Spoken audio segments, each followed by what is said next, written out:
Isa itu. Isa lana.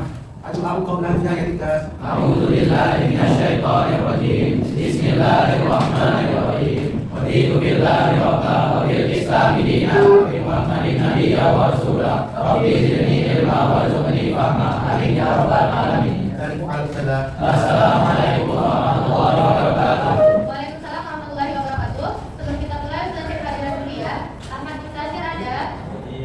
Azan. Alhamdulillah semuanya teman-teman yang hari ini sudah lihat wajahnya sudah ceria ya. Semoga semakin ceria ya. Hari ini kita akan belajar tentang hukum Newton, hukum yang dimana ada di sekitar kita atau yang berada di dalam lingkungan kita. Seperti teman-teman gerak di kaki atau teman-teman lagi diam aja di kursi, itu ada hukum Newtonnya. Jadi selain ada bayangan kita, ada juga hukum Newton yang selalu mengikuti gerakan kita. Ketika kita berkendara, ketika kita tidak mematikan mesin ya sampai ke sekolah, apakah mesin akan mati sendiri? Nah, itu adalah salah satu konsep dari hukum Newton yang mana benda yang diam akan tetap diam, benda yang bergerak akan tetap bergerak. Nah, seperti yang disampaikan dalam surat Al-Arwah ayat 11, sesungguhnya Allah tidak akan berubah dari suatu kaum kecuali kaum itu yang berubah apa yang ada pada dirinya. Jadi kalau kita hubungkan dengan hukum Newton satu tadi, kalau kita tidak berusaha untuk mencapai cita-cita kita, maka kita akan diam aja akan sampai di sana. Nah, jadi hukum Newton sama Quran, insya Allah dia akan beriringan. Nah, tujuan pembelajaran kita hari ini adalah kita semua memahami hukum Newton. Hukum Newton itu ada 3 teman-teman, hukum Newton 1, hukum Newton 2, dan hukum Newton 3. Dan kita sudah tahu nanti membuat gaya-gaya yang ada di dalam hukum Newton itu, lalu berdasarkan soal dan kita akan praktik di kehidupan kita nanti. Nah, ada mobil lain di depan kita. Kemudian tiba-tiba kita berhenti mendadak ya. Seperti yang saya sampaikan tadi, itu adalah merupakan contoh nyata dalam kehidupan kita tentang hukum Newton itu. Di sini ada Ustaz punya cerita. Jadi kata kuncinya adalah menarik mobil dengan tali. Di sini ada Majid dengan tali. Kemudian ada 2 temannya yang sedang duduk seharapkan. Kemudian lantainya basah. Majid berusaha dengan sekuat tenaga menarik mobil itu, tapi mobil itu tidak berpindah. Nah, kira-kira apa yang menyebabkan Majid merasa susah menarik mobil itu? Apa Majid? Karena terlalu berat. Karena terlalu berat. Kemudian bagaimana dengan keadaan talinya?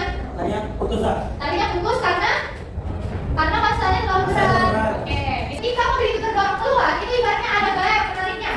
Jadi di sini posisinya, ini posisi gayanya. Kemudian teman-teman ketika kita bergerak, ini tadi Majid menyebutkan berat. Nah, kalau teman-teman di dalam fisika, kalau berat itu namanya gaya.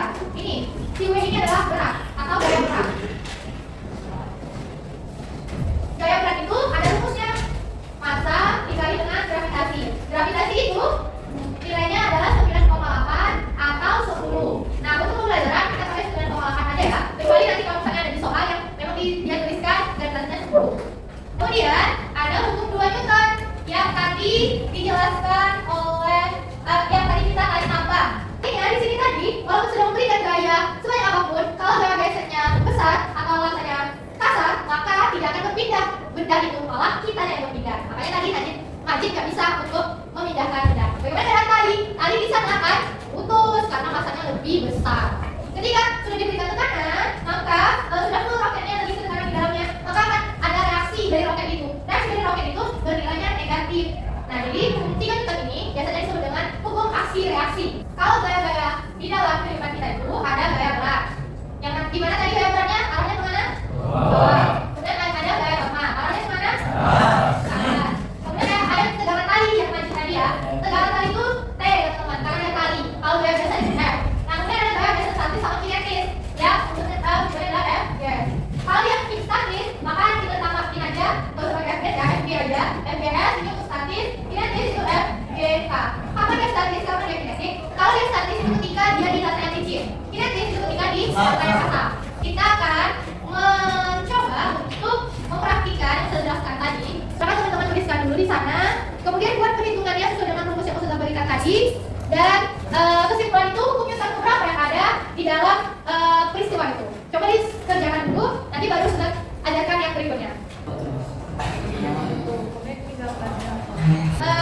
Perhitungannya dapat nggak teman-teman?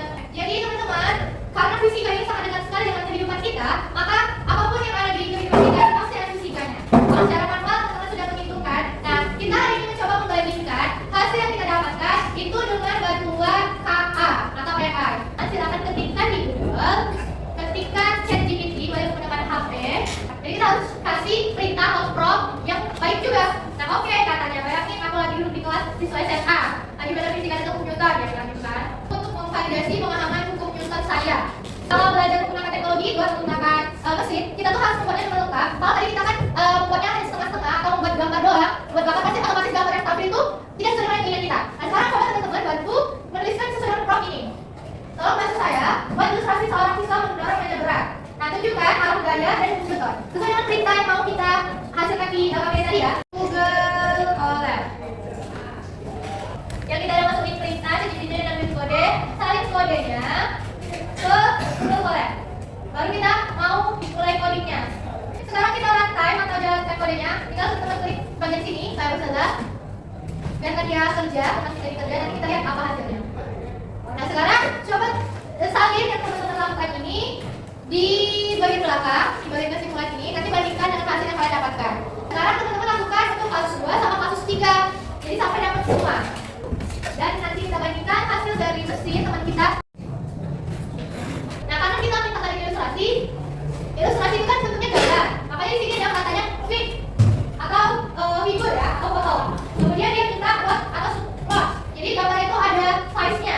Dan dia di sini kasih size-nya 8,5, itu nanti boleh teman-teman ganti. Tadi kan ukuran output-nya mau berapa. Tapi kalau bahasa mesin itu ada kode biner yang harus 01 sama bahasa mesin itu harus dibuka tanda kurung dan tanda desimal. Nah, nanti teman-teman, alasan ini kan kita buat di satu akun Google, namanya Google Colab ya. Artinya kita bisa berkolaborator. Jadi yang kita bagi bisa kita bagi sama teman kita. Sebelum teman-teman lanjutkan aktivitas berikutnya, kita energizer dulu ya. Ingusan. Kita lihat ya jawabannya. Ingusan. Makin keriput, kita cek. Makin keriput. Untuk kasus pertama, kita bisa lihat untuk pekerjaan kami. Saya berusaha untuk bagi orang ini untuk gambarnya.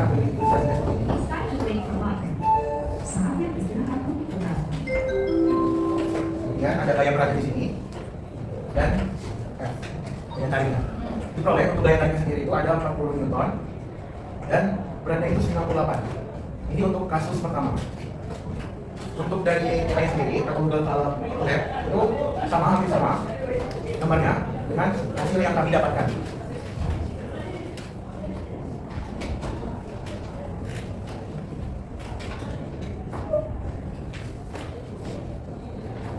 Seperti ini. Jadi dapat disimpulkan bahwa peti bergerak dipercepat dari kecepatan 4 meter per second kuadrat ke arah daya tarik. Kemudian, untuk kasus kedua, dapat kita simpulkan bahwasanya lift tersebut bergerak naik dengan kecepatan 2,2 meter per second kuadrat. Kemudian, kasus ketiga, dapat kita simpulkan bahwa gaya dorong roket belum cukup untuk melawan gravitasi, sehingga roket air tidak bisa terbang ke atas, sehingga akan jatuh dengan kecepatan minus 4,8 meter per second kuadrat. Menti.com, kemudian pilih kode, masukkan kode ini. Silakan diklik. Adakah yang belum paham? Apa yang telah saya pelajari dari pembelajaran hari ini? Silakan diketik. Next. Apakah petunjuk pembelajaran jelas untuk diikuti? Benar-benar jelas nggak dalam KPD pembelajaran saya sampaikan? Ya, jelas ya, banyak simpel-simpel. Kalau ada yang nggak bisa mengklik bagian sini, banyak simpel-simpel. Kita sudah melakukan kegiatan hari ini, sudah melakukan refleksi juga. Jadi kita harapkan, sekali lagi, kita kalau belajar itu tidak bisa teman-teman kita sekali lewat, tapi mesti diulang-ulang. Yang tadi sudah berikan, itu nggak bisa teman-teman langsung dapat 100, tapi teman-teman belajar dulu. Karena kita dalam proses itu perlu belajar, perlu melakukan berulang-ulang. Kalau tidak berulang-ulang, maka tetap segitulah apa yang kita ketahui.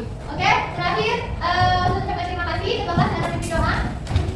Kita itu. Amun tumanis. Waalaikumsalam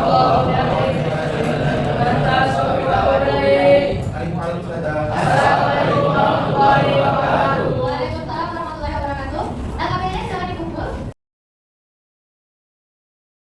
Badan ketakuan terhadap Indonesia itu ada. Namun ternyata pas di SKL PSIT itu tidak di checklist. Oh iya. Kan kalau kita lihat isinya itu kan ada di orientasi saja udah kayak mengucapkan syukur, kan terus tadi ada disampaikan terkait dengan. Baik, terima kasih saja ini yang tadi sudah disupervisi. Alhamdulillah setelah saya observasi terkait dengan pembelajaran mendalam dengan tambahan metode KKI saya melihat pembelajarannya juga jadi lebih interaktif, lebih bervariatif, juga anak-anak bisa belajar dengan kondusif. Tentunya pembelajaran yang menggunakan KKI ya terkait dengan kecerdasan artifisial memang itu bisa menambah wawasan bagi siswa maupun juga guru. Dan insya Allah mudah-mudahan terkait dengan pembelajaran ini bisa disampaikan juga kepada guru-guru lain untuk disampaikan supaya mereka bisa menggunakan metode yang sama seperti itu.